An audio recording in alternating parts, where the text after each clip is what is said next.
I live alone in a quiet little suburb in Ohio.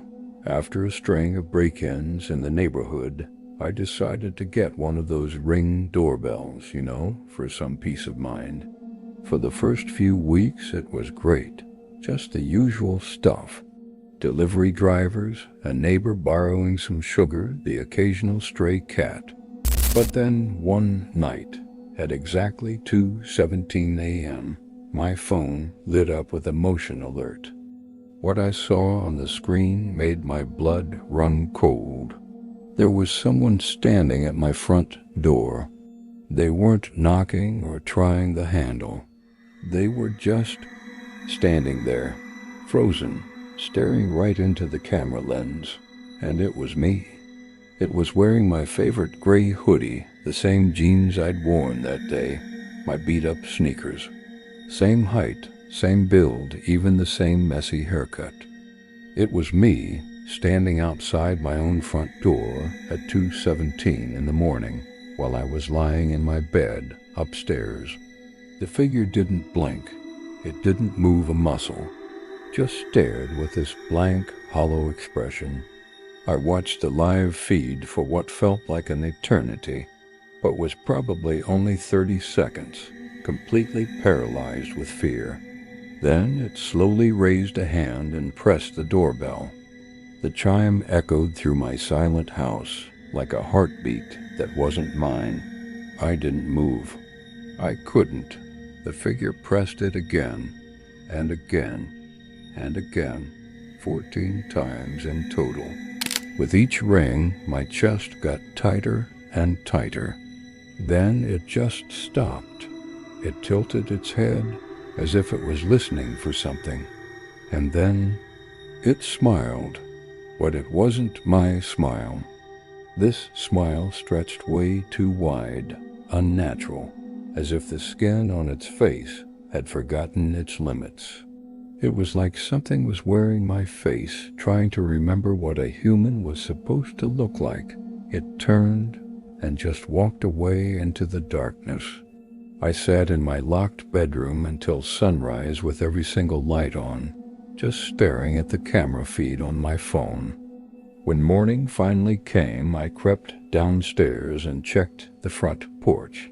There were no footprints, no sign at all that anyone had been there, but the footage was crystal clear. It was me, standing at my door, ringing my own doorbell, and smiling that awful, wrong smile. My friends all said it had to be a deep fake or some elaborate prank, but I know what I saw. I know what I felt. 3 nights later, it happened again. Same time, 2:17 a.m. Motion alert, my heart sank. I already knew what I was going to see. I opened the app, and there I was again. But this time I wasn't alone. There were 2 of me, identical, both frozen, both just staring into the camera. Neither of them moved for 2 full minutes. Then, the one on the left raised its hand and knocked. 3 slow, deliberate knocks that echoed through the house. Then, just like before, both figures turned and vanished into the night together. I called the police.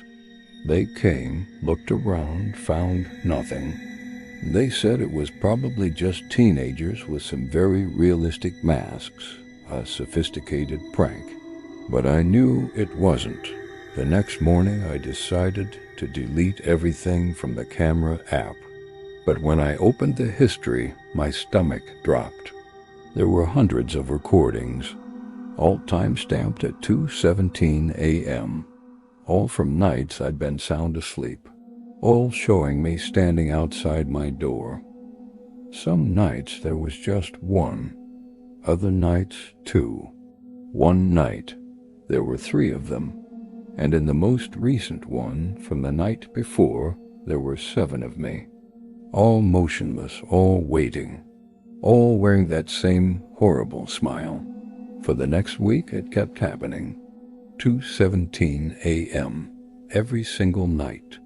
And every night there were more of them.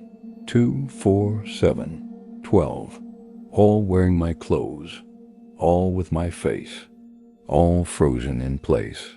Last night, for the first time, one of them spoke. I couldn't hear the audio through the camera speaker, but I could read its lips. It said, "Let us in. We've been waiting so long. It's cold out here. Let us in." Then all 12 of them raised their hands at once and knocked.